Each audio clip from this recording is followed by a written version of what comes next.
Could Sentenced to be a Hero keep the momentum going? Was the question leading into its second episode. After its high-octane, barn-burning first episode that got a lot of attention, how would it follow it up?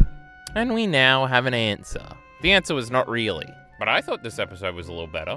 There is very limited action in episode 2. There's really just 2 short action sequences.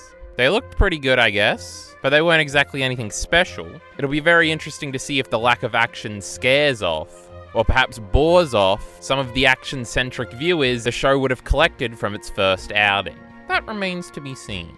Episode 2 was a slower episode, more dedicated to introducing new characters and explaining more about the setting we find ourselves in.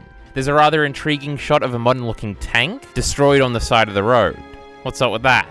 And there's these weird-looking buildings too, so we've got some intrigue.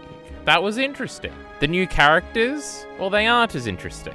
And they're more in line with what we've already gotten out of this show, character-wise. They're a little tropey. We've got the mindless crazy guy, who I'm sure has a very, very, very tragic backstory, and will show a moment of humanity before he's awfully killed off. We've also got our would-be sovereign over here. He's got a little something going on. He's a big personality, so that's good. And he makes the show a little more dynamic. He makes crazy contraptions and stuff, and is responsible for all the powers the main guy has. His big personality fits in well with Teoritta, who continues to be the best thing about this show.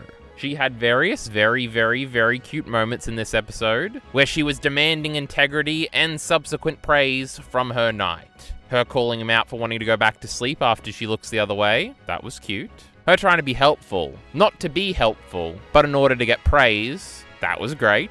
Her overwhelming enthusiasm for the sights and sound of the world, that was infectious. She's adorable. And so far, she's been sexualized exactly 0 times. So that's nice. Basically nothing sexual in this show, huh? Besides Dota doing all those Yoru poses all the time last episode. If Xylo and our main holy girl keep hanging out though, I'm pretty sure this'll change. Oh yeah, she was back too. I would be lying though if I said I overly enjoyed this episode. Still nothing outside of Teoritta has captured me about this show, and I imagine there's a Teoritta in every kind of show like this. So the show kinda lacks a bit of identity, I would say. But it's not an unpleasant watching experience either, so I'll stick with it. I want another entry on my media checklist when this shit ends, and it's only 20 minutes a week. So what the fuck? Let's see if episode 3 can wow. And what was up with that tank?